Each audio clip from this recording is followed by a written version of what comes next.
నమస్తే, welcome to our channel. నేను నరేష్. ఈరోజు హిట్ టీవీ స్టూడియోలో సామాజికవేత్త కృష్ణకుమారి గారు ఉన్నారు. మాట్లాడదాం. మేడం నమస్తే. మేడం రీసెంట్గా 2 రోజుల నుంచి వైరల్ అవుతుంది. మల్కాజ్గిరిలో మెదక్ ఎమ్మెల్యే మైనంపల్లి రోజు హల్చల్ చేసిండు.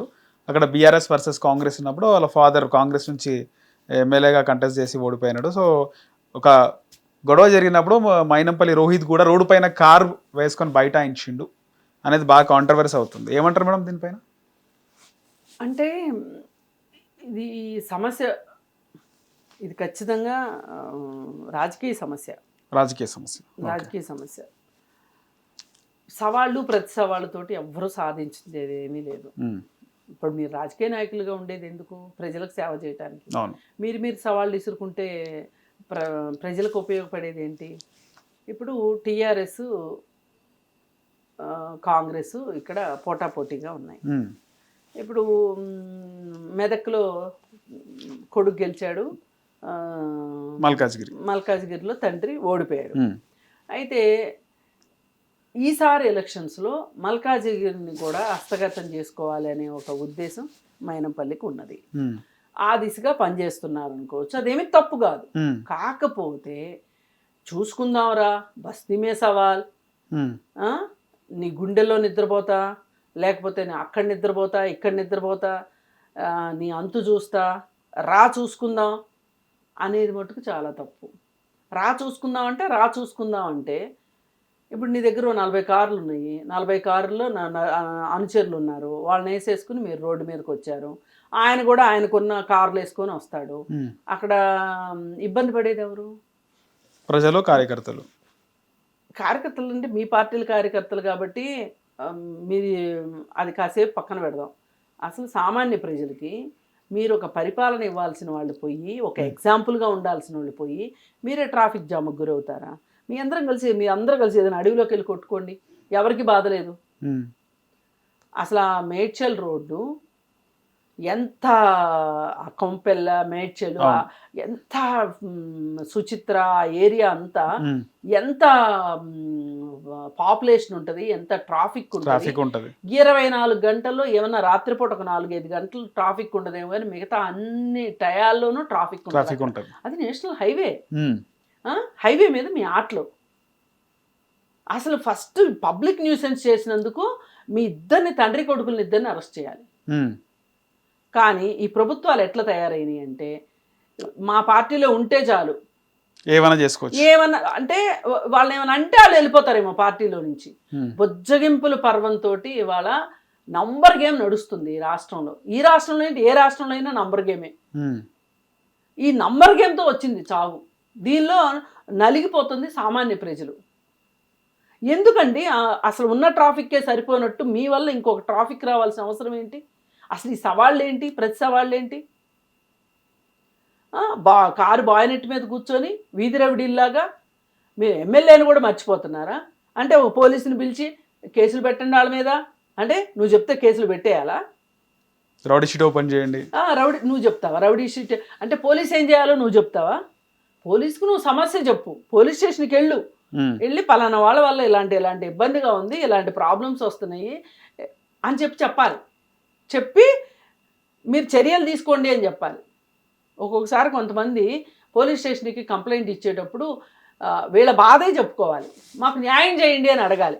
అంతేగాని ఈ విధంగా శిక్షించండి, ఆ విధంగా శిక్షించండి, ఈ సెక్షన్లో పెట్టండి అని అడుగుతారు. తెలివిగా అయిపోయినారు మేడం ప్రజలు కూడా. అయితే అప్పుడు పోలీస్ ఆయన అంటాడు, మేముంది ఎందుకయ్యా, మాకే మీరు సెక్షన్లు చెప్పే కాడికి అని పోలీసులు అడగడం వాళ్ళ వంతు అవుద్ది అనమాట. అందుకని ఈ అతి తెలివితేటలు మానేసేసి, ఈ రుబాబులు, ఈ జులుం ప్రకటించటము ఇవన్నీ మానేసి మైనంపల్లి హనుమంతరావు గారు వయసుకు పెద్దోడు, ఎన్నో సంవత్సరాల నుంచి రాజకీయాల్లో ఉన్నాడు. తెలుగుదేశం నుంచి రాజకీయాల్లో ఉన్నాడు, తర్వాత టీఆర్ఎస్లోకి వెళ్ళాడు, ఇప్పుడు కాంగ్రెస్లోకి వెళ్ళాడు. ఆయన స్వతహాగా స్థితిమంతుడు. ఆ దర్జాను, ఆ ధీమా ఆయనలో బాగా కనిపిస్తున్నాయి. మళ్ళీ పైగా ఈ యువరాజు గారికి ఇంకా ఎక్కువగా ఉన్నట్టుంది. ఇది నడవదండి, ఇవాళ ప్రజాస్వామ్యంలో ఉన్నాం మనము. ఇంత సోషల్ మీడియా వచ్చిన తర్వాత మీరు ఏ వెర్రిమొర్రి వేషాలు వేసినా సరే క్షణాల్లో సోషల్ మీడియాలోకి వెళ్ళిపోతుంది. ప్రత్యర్థి పార్టీలకి మీరు ఆహారం ఇచ్చిన వాళ్ళు అవుతున్నారు. అస్త్రం ఇచ్చిన వాళ్ళు అవుతున్నారు. మీ వల్ల మీరు ఏ పార్టీలో అయితే గెలిచారో ఆ పార్టీకి నష్టం వచ్చేలాగా ఉంది. అది ఎందుకు ఆలోచించరు మీరు అసలు? పైగా అధికార పార్టీ ఇప్పుడు అధికార పార్టీ ఇవాళ జనాలకి ఇచ్చిన హామీల్ని ఎట్లా చేయాలా, ఎలా పరిపాలన అందించాలా అని చెప్పి వాళ్ళు తలలు బద్దలు కొట్టుకుని తలమునకలై వాళ్ళ కష్టాలు వాళ్ళ బాధలు వాళ్ళు పడుతున్నారు. ఇప్పుడు హామీలు 6 హామీలు అన్నారు ఎలక్షన్స్ ముందు. చెప్పారు వాళ్ళు, మేము ఒకేసారి 6 హామీలు చేయలేము, నెమ్మదిగా చేస్తామని చెప్పి చేసుకుంటూ వెళ్తున్నారు. ఈలోపు బీఆర్ఎస్ వాళ్ళు పాట పాడుకుంటూ వచ్చారు. ఏంటిది ఇంకా ఎప్పుడు ఇస్తారు, ఇవన్నీ ఒట్టి మాటలేనా, ఇన్ని గాలి మాటలేనా, ఇవన్నీ మాట్లాడారు. సరే, వాళ్ళు ఒక్కొక్కటి కష్టమో నష్టమో చేసుకుంటూ వస్తూ ఉంటే వాళ్ళని చేసుకోనివ్వకోకుండా ఇవాళ ఖాళీ ఖజానా అట్టిపెట్టి అన్నీ చేసి వీళ్ళు ఎప్పుడు చేతకాకుండా అయిపోతారా, ఎప్పుడు చేయకుండా అయిపోతారా, దాని నుంచి మనము ఎదుగుదాము అని వాళ్ళు చూస్తున్న టైంలో అధికార పార్టీ వాళ్ళు ఈరోజు ఇట్లా సీఎంకో మంత్రులకో తలనొప్పిగా మారితే ఎట్లా?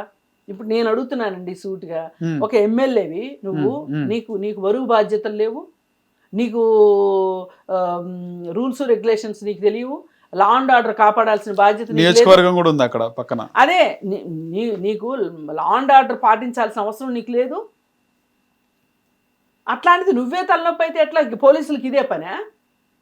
పైగా సామాన్య జనాలు, వాళ్ళకి మీరు ఏం చేస్తున్నారో తెలియట్లేదు కానీ వాళ్ళ సమస్యలు వాళ్ళకు ఉంటే మీరు మళ్ళీ అదనంగా ట్రాఫిక్ జాము, పైగా జులుం చేయటం. ఇప్పుడు ఆ ఎదురతను రాధాకృష్ణ అన్న అతను నువ్వు నన్నేమీ చేయలేవు అని మాట్లాడుతున్నాడు. వీళ్ళు ఏం చేసుకుంటారు, వాళ్ళని ఏం చేసుకుంటారు అనేది ఇక్కడ మన ప్రశ్న కాదు. మీ అధికారంలో ఉన్న వాళ్ళు ఎంతో కొంత సంయమనం పాటించాల్సిందే. మీరు పెత్తనం చేస్తానంటే కుదరదు, జులుం చేస్తానంటే కుదరదు. మీకేమైనా పెత్తనాలు జులుములు ఉంటే మీ ఇంట్లో చూపించుకోండి, అంతేగాని పోలీసుని పిలిచి, పోలీసులు ఏమన్నా మీ ఇంట్లో బాడీ గార్డ్లా నువ్వు చెప్తే చేయటానికి? ఇతను మట్టుకు చిన్న వయసులో ఉన్నాడు, రాజకీయాలను అర్థం చేసుకుని చదువుకున్నాడు కదా, కాస్త చట్టం, న్యాయం, ధర్మం అన్నీ తెలుసుకోవాలి కదా. మరి అలాంటి వాడికి, లోకజ్ఞానం లేనివాడికి మళ్ళీ ఒక అనాగరికుడు మాదిరి ఈ విధంగా మాట్లాడడం, అది కూడా ట్రోల్ అవుతుంది మేడం. డాక్టర్ చదువుకున్నావు, ఎంబీబీఎస్ అంటున్నావు, ఈ విధంగా ప్రవర్తన ఏంది నీది అంటారండి. నేను అనట్లా, ఒక ఎమ్మెల్యేని పట్టుకుని నేను మాట్లాడుతున్నానా లేదా? మాట్లాడతారు, ఎవరైనా మాట్లాడతారు, ఆస్కారం మీరే ఇచ్చారు. అందుకని మీరు ఒళ్ళు జాగ్రత్త పెట్టుకోవాల్సిన అవసరం ఉంది. అధికారానికి వన్ని తెచ్చేలాగా ఉండండి కానీ అబాస్పాలు అయ్యేటట్లు. ఈ వయసులో ఎమ్మెల్యే అయితే అంటే జీవితంలో ఉన్నత స్థితికి పోయే అవకాశం ఉంటుంది కదా మేడం? ఖచ్చితంగా ఉంటుందండి. ఒకసారి రాజకీయాల్లోకి వచ్చిన తర్వాత ఇక ఆ రాజకీయం అనేది ఎట్లాంటిదంటే పులి రక్తం మరిగినట్లే లెక్క, రుచి మరిగినట్లే. ఈ రాజకీయాల్లోకి వచ్చిన వాళ్ళు ఒకసారి ఆ పదవి లేకపోతే చచ్చిపోతారు. కానీ ఒదిగి ఉండాలి, వయసుకు తగ్గట్టు ఖచ్చితంగా ఒదిగి ఉండాలి, ఖచ్చితంగా ఒదిగి ఉండాలి. ఒక ప్రజలు ఎవరైనా సరే, ఒక సాధారణ పౌరులు వచ్చి మీ గల్లా పట్టుకుంటారు అవసరమైతే. ఏంటిది అంటే కూడా వాళ్ళకి మీరు సమాధానం ఉండాలి. ఆన్సరబిలిటీ లేకపోతే ఎట్లా? మీరు ఆన్సరబిలిటీ ఇవ్వాల్సింది, జవాబుదారీతనం ఇవ్వాల్సిన దగ్గర పెత్తనం చేస్తాను, జులుం చేస్తానంటే ఎట్లా? ఇది కదా మీరు నేర్చుకోవాల్సింది. అందుకని వీళ్ళిద్దరికీ కొంచెం ప్రైవేట్ క్లాస్ అవసరం ఉన్నట్లుంది రాజకీయాల్లో. ఎట్లా ఎవరున్నా సరే అధికార పార్టీకి మటుకు తలనొప్పులుగా మీరు మారొద్దు, అబాస్పాలు కావద్దు అని చెప్తారు. రైట్ మేడం, ధన్యవాదాలు. హిట్ టీవీ యాప్, ఇందులో short news, live news, entertainment shows, movies, digital magazines తో పాటు మీ జిల్లా వార్తలను కూడా ఫ్రీగా చూడొచ్చు. ఇంకెందుకు ఆలస్యం, వెంటనే హిట్ టీవీ యాప్ ని డౌన్లోడ్ చేసుకుని ఫ్రీగా ఎంటర్టైన్మెంట్ పొందండి. Hit TV app, hit TV app, please download hit TV app. Hit TV app ని ఫ్రీగా డౌన్లోడ్ చేసుకుని ఎంజాయ్ చేయండి. మీకు నచ్చిన ఎంటర్టైన్మెంట్ కోసం హిట్ టీవీ యాప్ ని ఫ్రీగా డౌన్లోడ్ చేసుకుని ఎంజాయ్ చేయండి. హిట్ టీవీ యాప్ ని డౌన్లోడ్ చేసుకుని ఆస్వాదించండి, ఆశీర్వదించండి. ఇంతమంది సెలబ్రిటీలు హిట్ టీవీ యాప్ ని డౌన్లోడ్ చేసుకోండి అని చెప్తున్నారంటే ఎంత మంచి యాప్ ఆలోచించండి. అమెరికా అమెరికా అమెరికా అమెరికాలో చదవాలనుకునే వాళ్ళకి విశ్వసనీయమైన పేరు మన శౌర్య consultancy. UK Law 1 Year Masters. UK Law 1 Year Masters. 2 years work permit up to 5 years visa. Contact Saurya Consultancy. Contact 89851 898